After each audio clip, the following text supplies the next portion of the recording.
প্রিয় শিক্ষার্থীবৃন্দ, বিশ্বজুড়ে করোনা ভাইরাস কোভিড-19 এর মহা দুর্যোগকালীন সময়ে জাতীয় বিশ্ববিদ্যালয় কর্তৃক আয়োজিত অনলাইন ক্লাসে তোমাদের সবাইকে স্বাগতম। আশা করি তোমরা সবাই ভালো আছো, সুস্থ আছো। আমি মোহাম্মদ আতিয়ার রহমান, সহযোগী অধ্যাপক, ব্যবস্থাপনা, সরকারি এমএম কলেজ যশোর, তোমাদেরকে পাঠদান করতে যাচ্ছি ব্যবস্থাপনা বিষয়ে সম্মান তৃতীয় বর্ষের ট্যাক্সেশন ইন বাংলাদেশ কোর্সটির। আজকে আমাদের 11তম ক্লাস। ইতিমধ্যে আমরা 10টি ক্লাস নিয়ে নিয়েছি। আমরা আজকে 11তম ক্লাসে আলোচনা করব। তোমাদেরকে ক্লাসে স্বাগতম। তাহলে চলো আমরা এবার আমাদের পাঠদানের কি বিষয়, সে বিষয়ে নিয়ে আমরা আলোকপাত করি।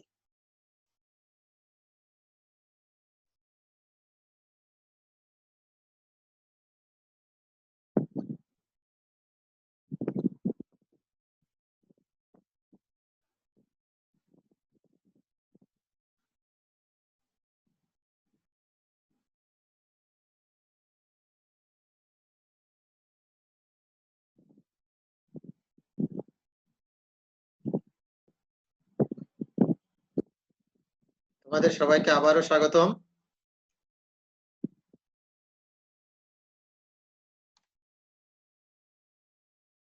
আজকে আমাদের যে কথাটা আমি পূর্বে বলেছিলাম, ম্যানেজমেন্ট বিষয়ে অনার্স তৃতীয় বর্ষের ট্যাক্সেশন ইন বাংলাদেশ কোর্সটি পাঠদান করব এবং আমাদের আজকে লেকচার নম্বর হচ্ছে 11।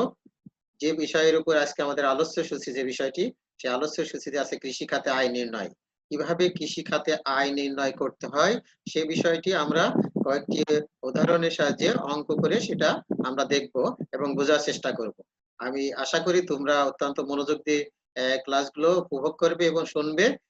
তাহলে তোমরা সহজেই কৃষি খাতে কিভাবে আয় নির্ণয় করা যায় সেটা সহজে বের করতে পারবে, নিজেরাই সেটা পারবে, কারো সাহায্য সহযোগিতা ছাড়াই। যদি তোমরা এই ক্লাসটি অত্যন্ত মনোযোগ সহকারে শোনো এবং ধৈর্য সহকারে দেখো, তাহলে আমাদের যে সমস্ত বিষয়ের উপর আমরা আজকে সমাধান করার চেষ্টা করব, আসি আমরা একে একে সেগুলো করার চেষ্টা করি।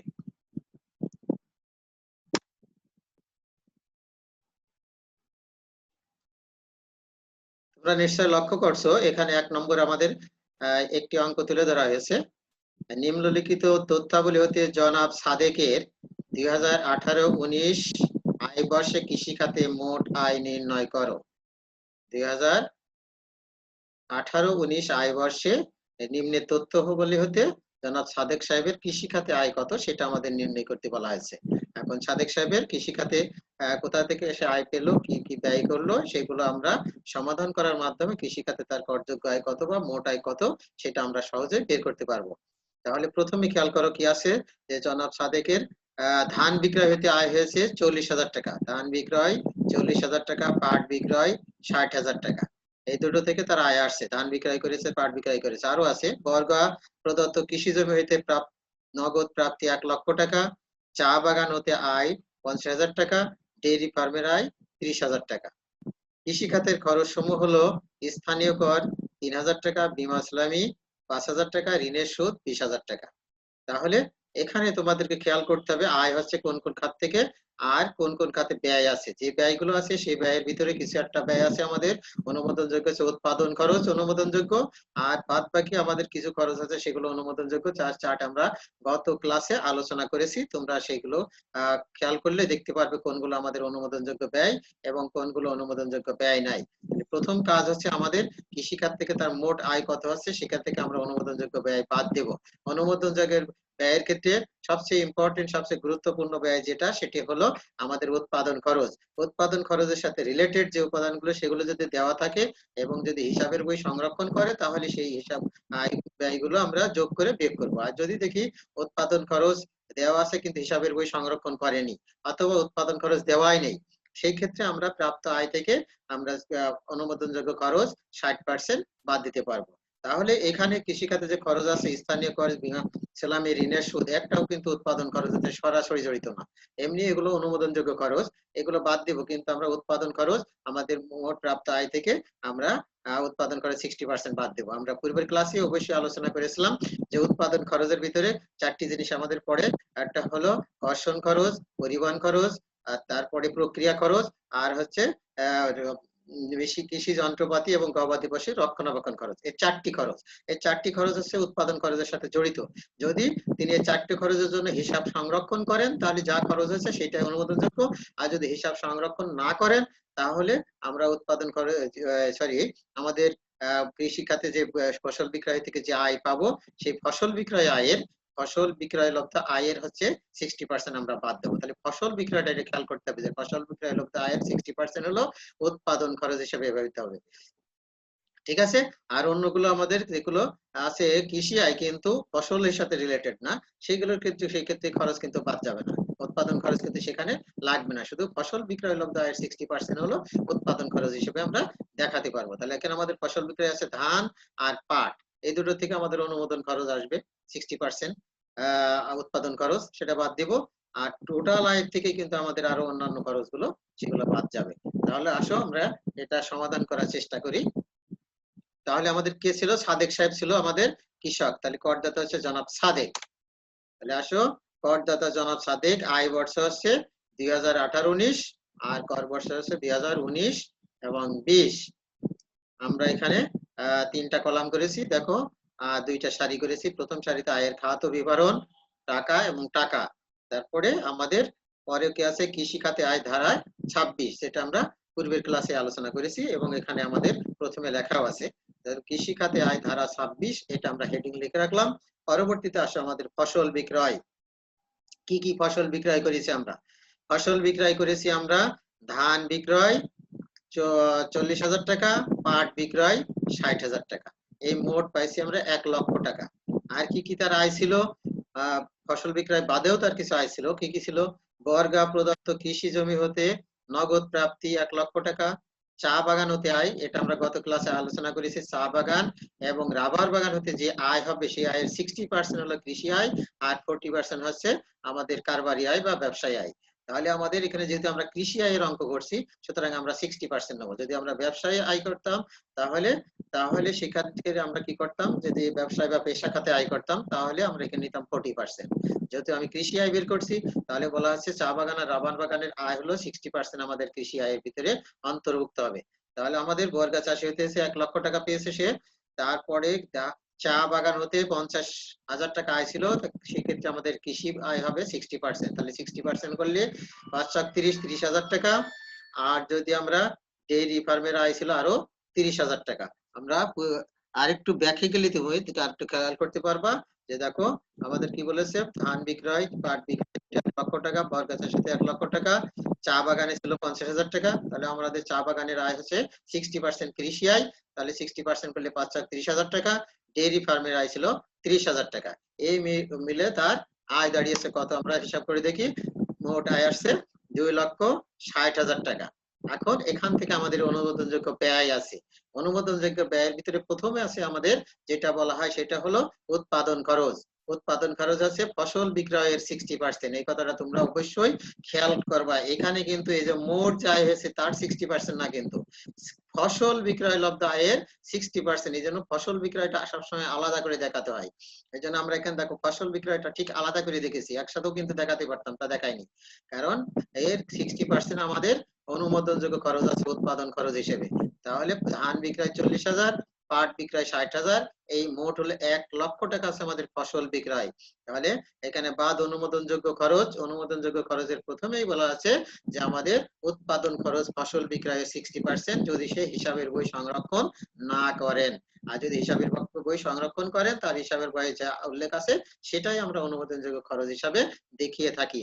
তাহলে বাদ অনুমোদনযোগ্য খরচ হচ্ছে উৎপাদন খরচ। ফসলের উৎপাদন হয়েছে সেই উৎপাদনের জন্য উৎপাদন খরচ তার 60%। তাহলে বিক্রি করেছে কত? 1 লক্ষ টাকা। বিক্রয় লব্ধ অর্থের 60% হলো উৎপাদন খরচ। তাহলে 60% করলে 60,000 টাকা। আর কি কি ছিল? আর ছিল আমাদের স্থানীয় কর ছিল 3,000 টাকা, বীমা সালামি ছিল 5,000 টাকা, ঋণের সুদ ছিল 20,000 টাকা। এই সবগুলোই অনুমোদনযোগ্য। তাহলে আমাদের অন্য যেগুলো ছিল স্থানীয় কর সেটা অনুমোদনযোগ্য খরচ, বীমা সালামি অনুমোদনযোগ্য, ঋণের সুদ এটা অনুমোদনযোগ্য। তাহলে আমাদের এখানে অনুমোদনযোগ্য মোট খরচ হলো 4টি। একটা হলো উৎপাদন খরচ, আর একটা হলো স্থানীয় কর, বীমা সালামি, ঋণের সুদ। এই চারটে মিলে আমাদের মোট খরচ কত হয়েছে?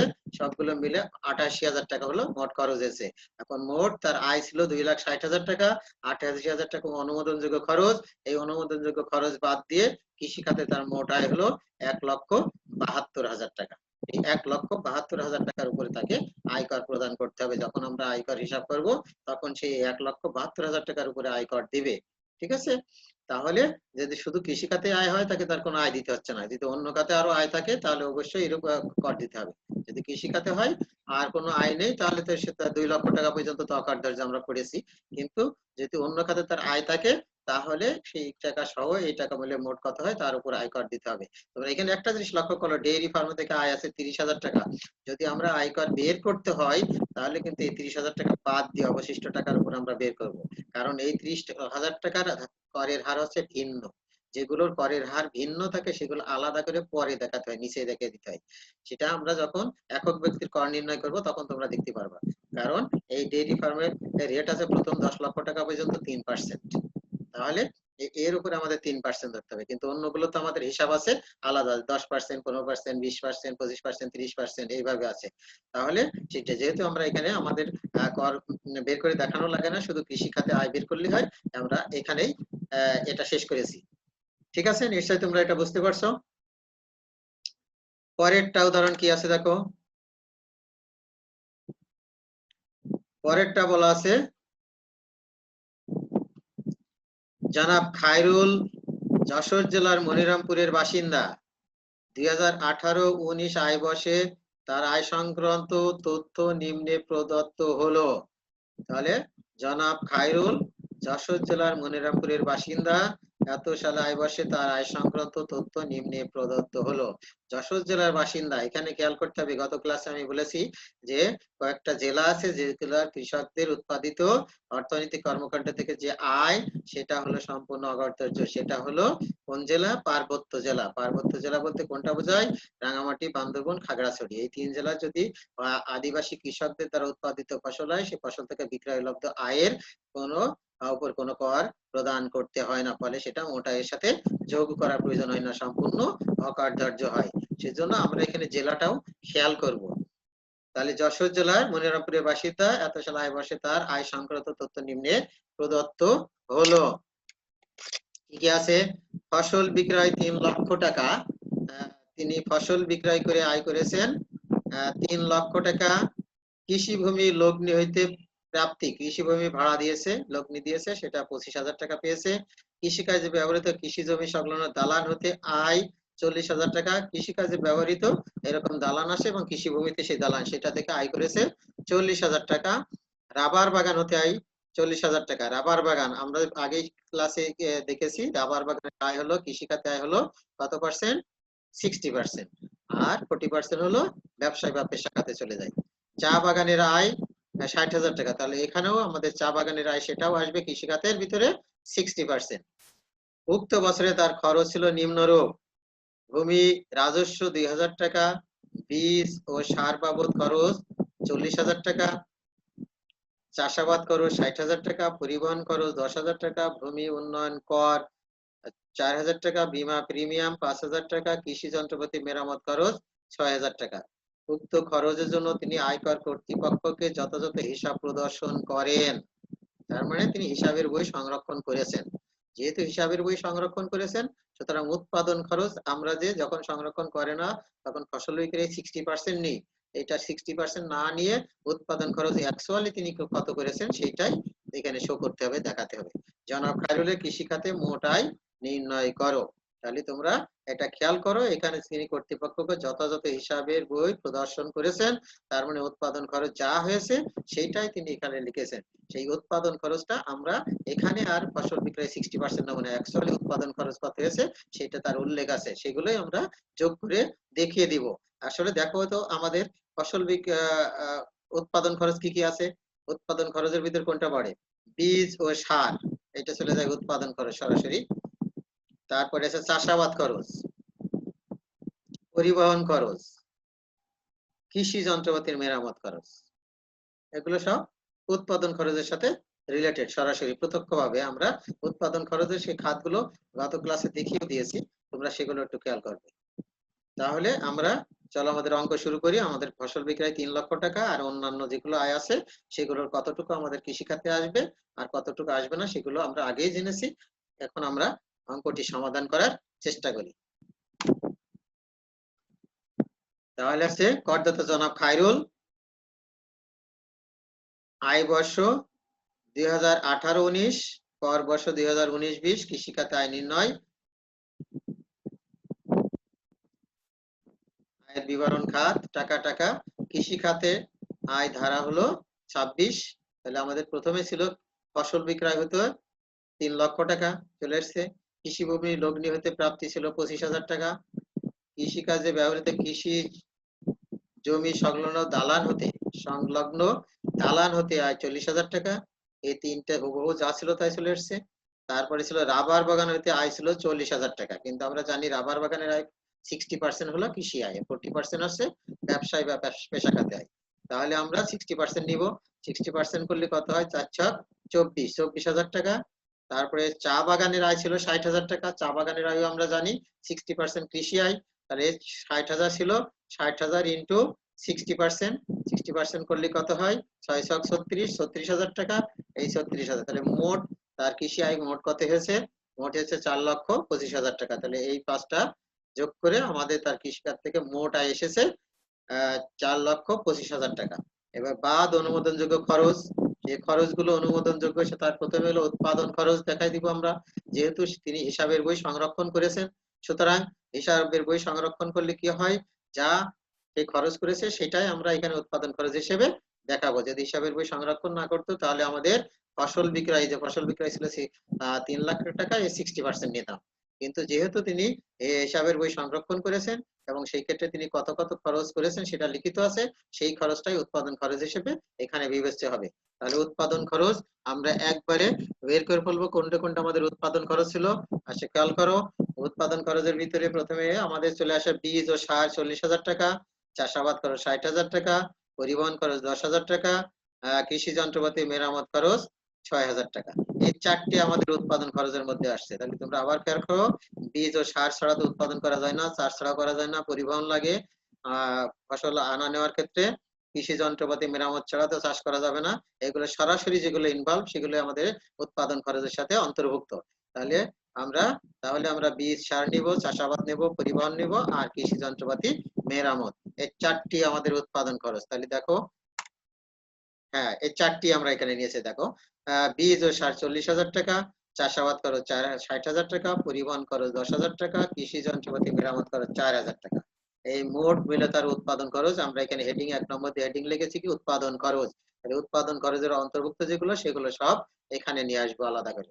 তাহলে উৎপাদন খরচ যখনই লিখবো তখনই তোমরা খেয়াল করবা তোমার অঙ্কের ভিতরে উৎপাদন খরচ কোনগুলো আছে সেগুলো সবগুলো আলাদা করে এক জায়গায় নিয়ে আসতে হবে উৎপাদন খরচটা।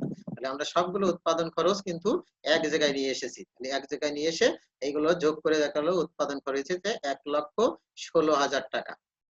ঠিক আছে, 1,16,000 টাকা তার উৎপাদন খরচ হয়েছে। আর অন্যান্য অনুমোদনযোগ্য খরচ কি কি ছিল?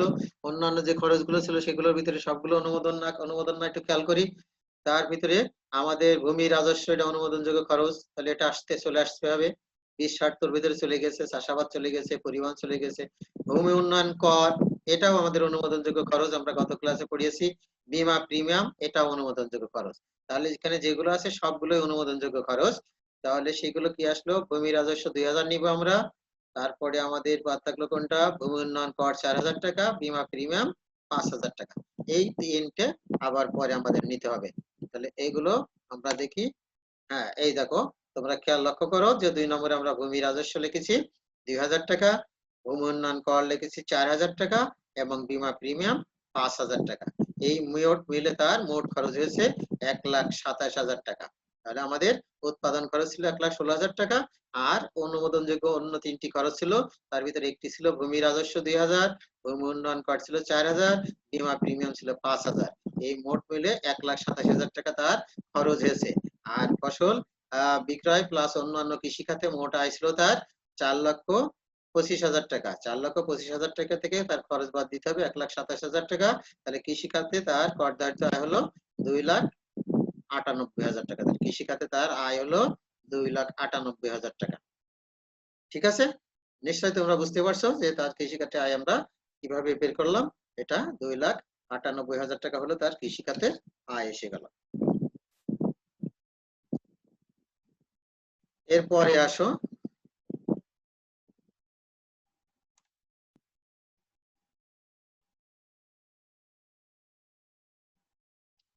এরপরে 3 নম্বরে তোমরা লক্ষ্য করো অঙ্কটি কি বলা আছে, 2019 সালের 30 জুন তারিখে জনাব গনির কৃষি আয় ছিল নিম্নরূপ।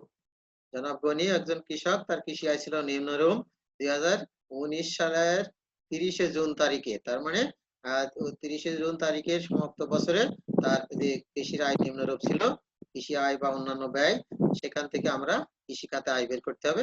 সেখানে কি কি বলা আছে দেখো, পাট বিক্রয় প্রতি মন 800 টাকা দরে 400 মন পাট বিক্রি করেছে, প্রতি মন 800 টাকা করে 400 মন, তাহলে 400 মনের দাম কত আসে আমরা দেখবো। পাট বিক্রয়, ধান বিক্রি প্রতি মন 1000 টাকা করে 200 মন, তাহলে 1000 টাকা প্রতি মন 200 মনের বাজার মূল্য কত আসে সেটা আমরা বের করব। ইজারা দেওয়া জমি হতে আয় 48,000 টাকা, মাছ চাষ হতে নিট আয় 1,20,000 টাকা। উক্ত বছরে কৃষি খাতে খরচ সমূহ ছিল নিম্নরূপ: ভূমির খাজনা প্রদান 12,000 টাকা, শস্য বীমা প্রিমিয়াম 11,500 টাকা, ইউনিয়ন পরিষদ কর 6,800 টাকা, কৃষি ঋণের সুদ 20,000 টাকা। জনাব গনির একটি ওজন মাপা যন্ত্র ছিল যা তিনি 18,000 টাকা মূল্যে ক্রয় করেন, তার মানে তার একটা ওজন মাপা যন্ত্র ছিল 18,000 টাকাতে ক্রয় করেছিলেন। এটি অপ্রচলিত হয়ে যাওয়ায় তিনি এটি 9,500 টাকায় বিক্রয় করেন, তার মানে সেটা অকেজো হয়ে গেছে, ব্যবহার অনুপযোগী হয়ে গেছে, অপ্রচলিত হয়ে গেছে, এই জন্য তিনি বিক্রি করে দিয়েছেন 9,500 টাকা। বিক্রয়ের সময়ের অবস্থিতি মূল্য ছিল 13,500 টাকা, কিন্তু বিক্রয় করার সময় তার অবস্থিতি মূল্য ছিল 13,500 টাকা, তিনি ক্রয় করেছিলেন 18,000 টাকা। প্রতি বছর একটা অবচয় হয়েছে, একটা নির্দিষ্ট রেটে অবচয় হতে হতে যখন বিক্রয় করেছেন ওই সময় তার অবস্থিতি মূল্য ছিল 13,500, কিন্তু তিনি বিক্রি করেছেন মাত্র 9,500 টাকা, তার মানে যদি 13,500 টাকা বিক্রি করতেন তাহলে তার কোনো লস হতো না, কিন্তু যেহেতু তিনি 9,500 টাকা বিক্রি করেছেন কিন্তু ওই সময় তার মূল্য দাঁড়িয়েছিল 13,500 টাকা, তাহলে বিয়োগ করলে বাদ বাকি টাকাটা তার ক্ষতি হয়েছে, তাহলে সেই ক্ষতিটাও আমাদের অনুমোদনযোগ্য ব্যয় হিসেবে দেখাতে হবে।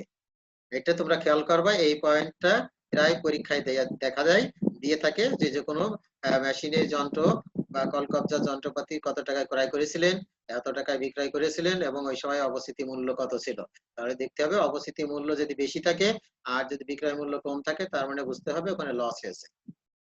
তাকে যথাযথ হিসাবের বই দেখাতে বলা হলে তিনি তা দেখাতে পারেননি, অথচ তিনি উৎপাদন খরচ বাবদ 2,50,000 টাকা দাবি করেন।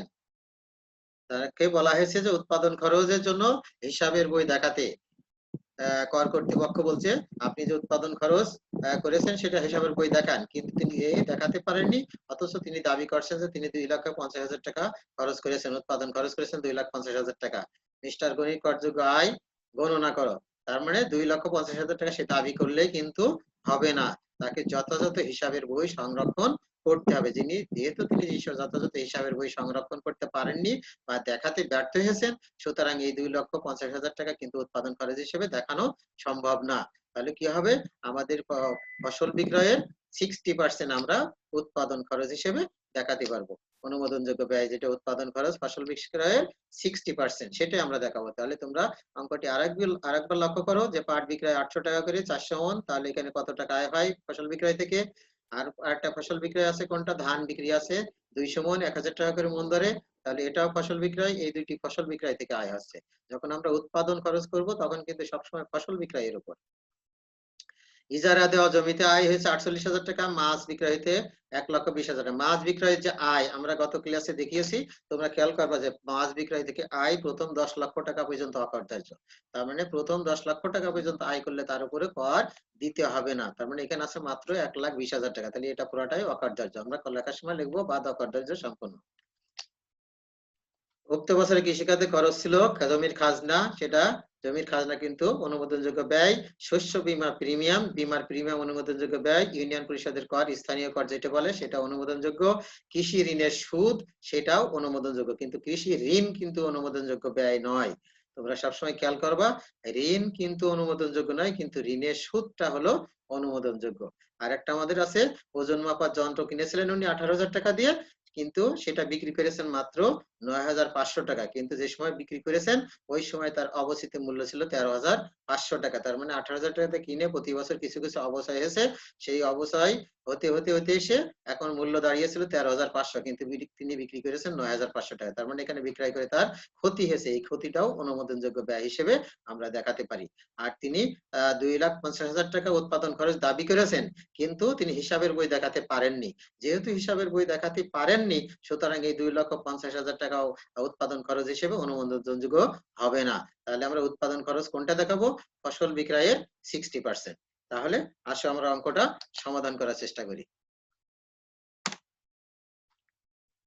তাহলে করদাতা জনাব গনি, আয় বর্ষ ছিল 2018-19, কর বর্ষ 2019-20, কৃষি খাতে আয় নির্ণয়। সেটা আমরা আয়ের খাত ও বিবরণ এবং টাকা একই রকম প্রতিটা অঙ্ক আমরা একই রকম করে ইয়ে কাটছি, ঘর কাটছি, এবং ঠিক একই ভাবে আয়ের খাত ও বিবরণ, আর একটা কলামের টাকা আর একটা কলামের টাকা, এবং আমরা কি লিখছি? কৃষি খাতে আয় ধারা 26, কৃষি খাতে যে আয় তার ধারা 26 নম্বর ধারা মোতাবেক আমরা করে থাকি। সেখানে ছিল কি? প্রথমে ছিল ফসল বিক্রয়। যখন ফসল বিক্রয় একাধিক থাকবে তখন আমরা এইভাবে আলাদা আলাদা করে ভেঙে দেখাই দেবো। যদি একসাথে থাকে তাহলে একবারে দেখা দিলে হয়ে গেল যে ফসল বিক্রয় এত টাকা। কিন্তু যখন আলাদা থাকবে তখন তোমরা এরকম নিচে ভেঙে ভেঙে দেখাই দেবা যে কোন খাত থেকে কত টাকা বিক্রি হচ্ছে। তাহলে ফসল বিক্রয়, পাট বিক্রয় ছিল কত করে? 800 টাকা মন ধরে 400 মন। তাহলে 1 মনের দাম 800 হলে 400 মনের দাম কত? তাহলে 400 দিয়ে 800 টাকা করে গুণ করে দিলে 3,20,000 টাকা। তারপর ধান বিক্রয় ছিল 200 মন বিক্রয় করেছিল, প্রতি মন 1,000 টাকা ধরে। তাহলে 200 মন গুণ 1,000, সেটা 2 লক্ষ টাকা। তাহলে ফসল বিক্রি করে তার মোট কত টাকা আসলো? এই 3,20,000 আর 2 লাখ, 5,20,000 টাকা তিনি ফসল বিক্রয় করে আয় করেছেন। এই দুটো যোগ করে 5,20,000 টাকা। আর কি আয় আছে তার? ইজারা দেওয়া জমি হতে আয় 48,000 টাকা। জমি ইজারা দিয়েছিল, সেখান থেকে তিনি আয় করেছেন 48,000 টাকা। মাছ চাষ হতে নিট আয় ছিল 1,20,000 টাকা। আমরা পূর্বের ক্লাসে আলোচনা করেছি মাছ চাষ হতে আয় প্রথম 10 লক্ষ টাকা পর্যন্ত অকার্যধার্য। তাহলে এটা তো 10 লক্ষ টাকার ভিতরেই। তাহলে বাদ কর অব্যাহতি প্রাপ্ত আয় 10 লক্ষ টাকা পর্যন্ত কর অব্যাহতি প্রাপ্ত আছে, তাহলে এটা তার চেয়ে অনেক কম। সুতরাং এটা মোট আয়ের অন্তর্ভুক্ত হবে না। এটা পুরো 1,20,000 টাকা পুরোটাই বাদ গেল। তাহলে এটা মোট আয়ের সাথে অন্তর্ভুক্ত হবে না, যেহেতু এটা কর অব্যাহতি প্রাপ্ত আয়। সেটা তোমরা খেয়াল করবে যে মাছ চাষ প্রথম 10 লক্ষ টাকা পর্যন্ত অকরধার্য। তাহলে এখন আমাদের মোট আয় কত আসলো? মোট আয় আসলো, এটা যোগ করো, 5,20,000 হলো ফসল বিক্রয়, আর ইজারা দেওয়া জমি হতে আয় হয়েছিল 48,000। এই মোট মিলে 5,68,000 টাকা তার মোট আয় এসেছে। এখন বাদ অনুমোদনযোগ্য খরচ। অনুমোদনযোগ্য খরচ আমাদের প্রথমেই আছে উৎপাদন খরচ। উৎপাদন খরচ ফসল বিক্রয়ের 60%। যেহেতু তিনি হিসাবের বই দেখাতে ব্যর্থ হয়েছেন, কিন্তু দাবি করেছেন 2,50,000 টাকা তার উৎপাদন খরচ হয়েছে, কিন্তু উৎপাদন খরচ দাবি করলে চলবে না, তাকে হিসাবের বই দেখাতে হবে। যেহেতু হিসাবের বই দেখাতে পারেননি, সেহেতু আমাদের যে সূত্র আছে, যে নিয়ম আছে, সেটা হলো ফসল বিক্রয় 60% তিনি উৎপাদন খরচ হিসেবে, অনুমোদনযোগ্য খরচ হিসেবে দেখাতে পারবেন। তাহলে ফসল বিক্রয় করেছিলেন 5,20,000 টাকা, উৎপাদন খরচ আমরা অনুমোদনযোগ্য খরচ হিসেবে 1 নম্বরে দেখাচ্ছি উৎপাদন খরচ। তাহলে 5,20,000 ইন্টু 60%, সেটা কত আসলো? 3,12,000 টাকা। তাহলে তার উৎপাদন খরচ হয়েছে 3,12,000 টাকা। তারপরে 2 নম্বর কি ছিল? ভূমির খাজনা ছিল। ভূমির খাজনা ছিল আমাদের 12,000 টাকা। শস্য বীমা প্রিমিয়াম 11,500 টাকা। ইউনিয়ন পরিষদের কর ছিল 6,800 টাকা। কৃষি ঋণের সুদ ছিল 20,000 টাকা। এই যেগুলো ছিল সবগুলোই অনুমোদনযোগ্য ব্যয় হিসেবে আমাদের ছিল। সেই অনুমোদনযোগ্য ব্যয়গুলো আমরা সব যোগ করলাম, বের করলাম, দেখালাম এখানে। আরেকটা জিনিস আমাদের ছিল যে তার একটা মেশিন ছিল, ওজন মাপার মেশিন, সেটা তিনি 18,000 টাকায় ক্রয় করেছিলেন, কিন্তু বিক্রি করেছেন 9,500 টাকা। কিন্তু যেদিন বিক্রি করেন ওই দিন তার অবচিতি মূল্য ছিল 13,500 টাকা। তার মানে 13,500 টাকা ওই সময় এসে তার মূল্যটা দাঁড়িয়েছিল। ওই মেশিনটি প্রতি বছর অবচয় হতে হতে এসে ওই সময় যে অবচিতি মূল্যটা ছিল সেটা 13,500। 13,500 টাকা যদি তিনি বিক্রি করতে পারতেন তাহলে কোনো লস হতো না, কিন্তু তিনি বিক্রি করেছেন 9,500 টাকা। তাহলে নিশ্চয়ই তার কিছু ক্ষতি হয়েছে, সেটাও অনুমোদনযোগ্য খরচ হিসেবে দেখানো যাবে। তাহলে এখানে আমরা দেখো 6 নম্বরে দিয়েছি ওজন মাপা যন্ত্র বিক্রয়ের ক্ষতি। কত ক্ষতি? অবচিতি মূল্য মাইনাস বিক্রয় লব্ধ অর্থ। তাহলে এইটা বিক্রি করলে আমাদের যেটা হয় সেটা।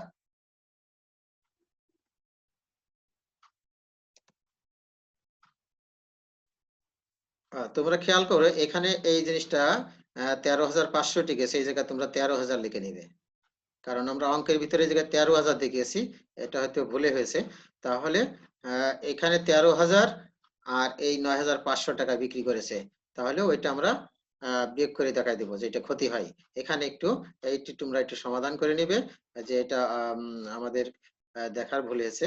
এটা 13,500 জায়গায় এই জায়গায় তোমরা 13,000 টাকা করে নিবে, তাহলে অঙ্কটা ঠিক থাকবে। তাহলে এখানে 13,000 করে নিলে, আর এখানে আমাদের 9,500 টাকা, তাহলে আমরা বিয়োগ করে নিলে বাদ বাকি টাকাটা আমাদের খরচ ক্ষতি হয়েছে সেটা পেয়ে যাচ্ছে।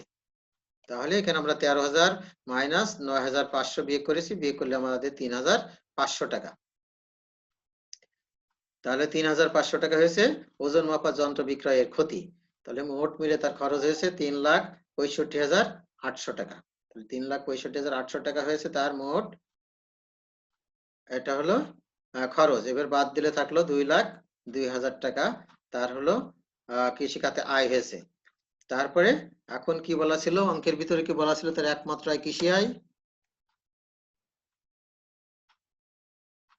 মিস্টার গণির করযোগ্য আয় নির্ণয় করো। করযোগ্য আয় নির্ণয় করতে বলছে, তার মানে এখানে অন্য, যেহেতু অন্য আয় কোনো দেখানো হয়নি, অন্য কোনো আয় নাই, তার শুধু কৃষি আয়, তাহলে কৃষি আয় আমরা জানি কত, 2 লক্ষ টাকা পর্যন্ত অকার্যধার্য।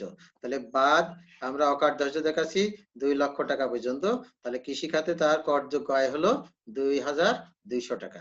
করযোগ্য আয় থাকলো 2,200। কৃষি থেকে তার মোট আয় হয়েছে 2,02,200 টাকা, কিন্তু এখানে বলছে তার কৃষিখাতে করযোগ্য আয় কত। তাহলে করযোগ্য আয় যদি আমরা আরো দেখাতে চাই, অন্য কোনো তার আয় এখানে নাই, অন্য কোনো আয় নাই বিধায় আমরা তার লেখা দেখাতে পারি যে বাদ অকার্যধার্য 2 লক্ষ টাকা পর্যন্ত। এটা তোমরা নোট দিয়ে দিতে পারো যে তার একমাত্র আয় কৃষি আয় এখানে ধরা হয়েছে। তাহলে একমাত্র আয় যেহেতু কৃষি আয়, তাহলে বাদ অকার্যধার্য 2 লক্ষ টাকা, তাহলে কৃষিখাতে তার করযোগ্য আয় হলো 2,200 টাকা।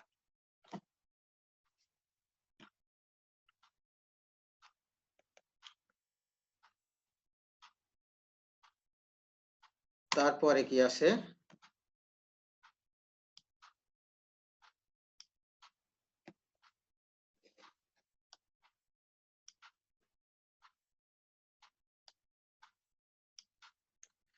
নিম্নলিখিত তথ্যাবলী হতে জনাব করিমের 2018-19 আয় বর্ষে কৃষি খাতে মোট আয় নির্ণয় করো। কৃষি খাতে মোট আয় নির্ণয় করতে বলছে। নিম্নলিখিত তথ্যাবলীতে জনাব করিমের 2018-19 আয় বর্ষে, সেক্ষেত্রে কি কি আছে অঙ্কটা আমরা পড়ি। ধান বিক্রয় 2,80,000 টাকা, গম বিক্রয় 50,000 টাকা, ডাল বিক্রয় 40,000 টাকা। সব ফসল বিক্রয় থেকে আয় এসেছে তার। তাহলে ধান বিক্রয় থেকে, গম বিক্রয় থেকে, আর ডাল বিক্রয় থেকে। তার কৃষি সংক্রান্ত খরচ নিম্নরূপ। কৃষি সংক্রান্ত যে খরচগুলো ছিল সেগুলো বলছে কি, ভূমি কর্ষণ খরচ 65,000 টাকা, বীজ ও সার বাবদ খরচ 52,000 টাকা, পরিবহন খরচ 20,000 টাকা, ভূমি উন্নয়ন খরচ 10,000 টাকা, ঋণকৃত মূলধনের সুদ 12,000 টাকা, কৃষি যন্ত্রপাতির মেরামত 8,000 টাকা, বীমা প্রিমিয়াম 7,000 টাকা, সেচ প্রকল্পে রক্ষণাবেক্ষণ খরচ 8,000 টাকা। তাহলে এই খরচগুলো তার এসেছে, সেখান থেকে আমরা কি করব, ফসল বিক্রয় করব। আগে বিক্রয় করলে তো আয় থেকে আমরা এখানে কি বলছে, করদাতা খরচ সংক্রান্ত হিসাবের বই সংরক্ষণ করেন না। তাহলে তিনি কোনো হিসাবের বই সংরক্ষণ করেন না, যেহেতু করেন না, তাহলে কি হবে, উৎপাদন খরচ আমরা বের করব কোনটা, যে আমাদের ফসল বিক্রয় লব্ধ অর্থের 60% হলো উৎপাদন খরচ হিসেবে আমরা দেখাতে পারি। তাহলে 60% যদি আমরা ফসল বিক্রয় লব্ধ অর্থ থেকে 60% আমরা উৎপাদন খরচ দেখাবো, আর অন্যান্য যেগুলো অনুমোদনযোগ্য খরচ আছে সেগুলো আমরা বাদ দিয়ে দেখাতে পারবো। তাহলে আমাদের এখানে খেয়াল করো, তোমরা সে যে হিসাবের বই সংরক্ষণ করেননি, কিন্তু তার উৎপাদন খরচ কি কি করেছেন সেগুলো এর ভিতরে অন্তর্ভুক্ত আছে, কিন্তু যেহেতু হিসাবের বই দেখাতে পারেননি, আমরা সেগুলো বাদ দিয়ে আমরা 60% নিয়ে নেব। আমাদের উৎপাদন খরচের ভিতরে কি কি পড়ে, ভূমি কর্ষণ খরচ, বীজ ও সার খরচ, পরিবহন খরচ, এই তিনটা, আর কোনটা আছে, কৃষি যন্ত্রপাতির মেরামত 8,000। এই চারটা বাবদ খরচ আমরা ধরবো ফসল বিক্রয়ের 60%। যখন আমরা 60% নিয়ে নিই তখন কিন্তু ওই উৎপাদন খরচগুলো আর দেখাতে হয় না। তাহলে আমরা এখানে ফসল বিক্রি লব্ধ অর্থ থেকে আমরা 60% উৎপাদন খরচ দেখা দেব। এই জন্য তোমাদের উৎপাদন খরচ কোনগুলো সেগুলো সবসময় মুখস্থ রাখতে হবে, মনে রাখতে হবে, এবং সেইগুলো সরাসরি উৎপাদনের সাথে যেগুলো জড়িত সেগুলো, যেমন বীজ ও সার, পরিবহন খরচ, ভূমিকর্ষণ, বীজ ও সার, পরিবহন, আর কি ছিল, কৃষি যন্ত্রপাতির মেরামত। এই 4টি হলো আমাদের কি খরচ, উৎপাদন খরচ। সেটাই আমাদের নিশ্চয় দেখানো আছে। তোমরা এই যে উৎপাদন খরচ আমরা দেখেছি, এর ভিতরে ওগুলো আছে, অন্তর্ভুক্ত হয়ে গেছে। বাদ বাকিগুলো আমরা আলাদা করে দেখেছি। তাহলে বাদ বাকি আলাদা কি কি ছিল আসো। তাহলে ভূমিকর্ষণ খরচ, বীজ সার, পরিবহন আর কৃষি যন্ত্রপাতি চলে গেল। আর থাকলো আমাদের কি ভূমি উন্নয়ন খরচ, এটা ভূমি উন্নয়ন খরচ, তার মানে এটা হচ্ছে আমাদের অনুমোদনযোগ্য খরচ। গত ক্লাসে আমরা আলোচনা করেছি। ঋণকৃত মূলধনের সুদ, এটাও অনুমোদনযোগ্য খরচ। তারপরে হচ্ছে বীমা প্রিমিয়াম, এটাও অনুমোদনযোগ্য খরচ। সেচ প্রকল্পের রক্ষণাবেক্ষণ খরচ, এটাও অনুমোদনযোগ্য খরচ। যদি বলা থাকতো সেচ প্রকল্পের জন্য খরচ বা সেচ প্রকল্প তৈরির জন্য খরচ, তাহলে কিন্তু সেটা আবার অনুমোদনযোগ্য হতো না, কারণ সেটা দীর্ঘমেয়াদী খরচ। একটা সেচ প্রকল্প তৈরি করলে সেটা তার ফলাফল দীর্ঘদিন ধরে পাওয়া যায়, কিন্তু সেটা আছে, সেটা জাস্ট মেইনটেনেন্স কস্ট, এটা দেওয়া আছে 8,000 টাকা। তাহলে মেরামত বা রক্ষণাবেক্ষণ যে খরচ হয় সেটা কিন্তু অনুমোদনযোগ্য। কিন্তু যদি সেচ প্রকল্প তৈরি করার জন্য সে 5 লক্ষ টাকা খরচ করেছে, সেটা কিন্তু অনুমোদনযোগ্য হবে না, কারণ সেই সেচ প্রকল্পের সেখান থেকে যে সুবিধা সেটা দীর্ঘদিন ধরে পাওয়া যায়। তাহলে অনুমোদনযোগ্য খরচ কোনগুলো সেগুলো কিন্তু তোমরা খেয়াল করেছো নিশ্চয়ই গত ক্লাসের বিষয়গুলো। এখন আমরা এটার অঙ্ক করার চেষ্টা করি আসো। তাহলে আমাদের 3টা ছিল, ফসল বিক্রয়, একটা ধান বিক্রয়, গম বিক্রয়, ডাল বিক্রয়। এখান থেকে তার কৃষিখাতে কত টাকা আসলো সেখান থেকে আমরা উৎপাদন খরচ বাদ দিব আর অন্যান্য খরচ বাদ দেব। করদাতা জনাব করিম, আয় বর্ষ 2018-19, কর বর্ষ 2019-20। তারপরে কি ছিল, কৃষিখাতে আয় নির্ণয়, আয়ের খাত বিবরণ, টাকা এবং টাকা। কৃষিখাতে আয় ধারা 26, যেটা আমরা প্রত্যেকবারই লিখছি। ফসল বিক্রয় ফার্স্টে আছে আমাদের, ফসল বিক্রয় থেকে আয় কি কি ছিল, ধান বিক্রয় ছিল 2,80,000 টাকা, গম বিক্রয় 50,000 টাকা, ডাল বিক্রয় 40,000 টাকা। মোট মূল্যে তার হচ্ছে ফসল বিক্রয় হয়েছে 3,70,000 টাকা। এই ব্যক্তির আর অন্য কোনো কৃষি আয় নাই। যতগুলো আয় এসছে তার ফসল বিক্রয় থেকেই আসছে, আর কোনো জমি লগ্নি দেওয়া বা গোডাউন ভাড়া দেওয়া, তারপরে মাছ চাষ বা পশুপালন, এই ধরনের কোনো আয় তার আর নাই। শুধুমাত্র ফসল বিক্রয় থেকেই তার আয় এসেছে। তাহলে ফসল বিক্রয় 3 ধরনের ফসল বিক্রি করে তিনি আয় করেছেন 3,70,000 টাকা, আর কোনো আয় তার নাই। এখানে এবার আমরা বাদ দেব, বাদ অনুমোদনযোগ্য খরচ। যেহেতু তিনি খরচ, উৎপাদন খরচ দেখিয়েছেন কিন্তু কোনো হিসাবের বই রাখেন নাই, সংরক্ষণ করেন নাই, সেই জন্য আমরা কি করব, উৎপাদন খরচটা দেখাবো ফসল বিক্রয়ের 60%। তাহলে উৎপাদন খরচ আমাদের ফসল বিক্রয়ের 60%, সেটা আমরা ধরবো। তাহলে উৎপাদন খরচ ফসল বিক্রয় 60, ফসল বিক্রয় হচ্ছে আমাদের 3,70,000 ইন্টু 60%।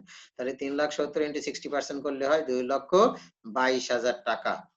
আর আরো কি ছিল অনুমোদনযোগ্য খরচ, আমরা এখানে হেডিং এ লিখেছি কি, বাদ অনুমোদনযোগ্য খরচ সমূহ। অনুমোদনযোগ্য যতগুলো খরচ আছে সবগুলোই বাদ দেবো। তার ভিতরে 1 নম্বর হলো উৎপাদন খরচ, যেটা আমরা ওইভাবে হিসাব করি যে ফসল বিক্রয়ের 60%, অথবা তিনি যদি হিসাবের বই সংরক্ষণ করেন তাহলে সেখান থেকে যে আয়টা আসে, এই খরচটা আসে সবগুলো। কিন্তু যেহেতু হিসাবের বই রাখেন নাই, সুতরাং ফসল বিক্রয়ের 60% হলো অনুমোদনযোগ্য খরচ, হলো উৎপাদন খরচ হিসেবে। আর কি কি আছে, ভূমি উন্নয়ন খরচ ছিল তার 10,000 টাকা, ভূমি উন্নয়ন খরচ 10,000, ঋণকৃত মূলধনের সুদ 12,000, বীমা প্রিমিয়াম 7,000, সেচ প্রকল্পের রক্ষণাবেক্ষণ খরচ 8,000। এই মিলে মোট তার খরচ হয়েছে 2,59,000। তাহলে মোট আয় ছিল 3,70,000 আর খরচ করেছেন 2,69,000, সরি 59,000। তাহলে কৃষিখাতে তার আয় হলো 1,11,000 টাকা। একেবারে খুবই সিম্পল একটা অঙ্ক, সহজ অঙ্ক। 4টে অঙ্ক যে আমরা করেছি, এখানে কোনোটাই কারণ কোনো কঠিন কিছু নেই, এবং পরীক্ষায়ও এই ধরনের অঙ্কগুলোই আসে, এরকম বেশি কঠিন কোনো অঙ্ক আসে না। তোমরা একটু চর্চা করলেই, প্র্যাকটিস করলেই সেটা সহজেই তোমরা এই অঙ্কর সমাধান করতে পারবে। যদি একটু তোমরা সচেতন হও তাহলেই কিন্তু দেখবা যে এটা করা কোনো ব্যাপার না, সহজেই তোমরা করতে পারছো। তাহলে এই যে আমরা 4টে অঙ্ক করলাম, এই 4টে অঙ্ক তোমরা একটু ভালোভাবে দেখবে, অঙ্কটা পড়বে এবং সাথে সাথে আমার লেকচারটা শুনবে, শুনে তার সাথে মেলাই যদি করো পরবর্তীগুলো তোমাদের সহজ হবে। আর গত ক্লাসে যেগুলো থিওরিটিক্যাল যেটা আমরা পড়েছি সেই থিওরিটিক্যাল ক্লাসটা আগে ভালোভাবে করবে, তারপরে কিন্তু এই ক্লাসে আসলে তাহলে তোমাদের বুঝতে অনেক সহজ হবে। কারণ কোনগুলো অনুমোদনযোগ্য খরচ, কোনটা অনুমোদনযোগ্য না, কোনটা আংশিক আয়, কোনটা আংশিক আয় না, সেগুলো যদি তুমি না জানতে পারো তাহলে কিন্তু অঙ্কে যে সেটা তুমি সলভ করতে পারবে না, সমাধান করতে পারবে না। তাহলে আমরা এখানে যে 4টি অঙ্ক করলাম, এই 4টি অঙ্কের সমাধান করে তোমরা নিজেরাই বই থেকে আরো অনেক অঙ্ক সমাধান করতে পারবে। আমাদের হয়তো আজকে আর হাতে সময় নাই, পরবর্তী ক্লাসে আমরা একক ব্যক্তির কর নির্ধারণ কিভাবে হয় সেটা শেখার চেষ্টা করব। তোমাদের সবাইকে অনেক অনেক ধন্যবাদ। সবাই ভালো থাকো, সুস্থ থাকো এবং নিরাপদ থাকো। সবাই বাসায় অবস্থান করো এবং নিয়মিত পড়ালেখা করো, অযথা বাইরে ঘোরাফেরা করো না।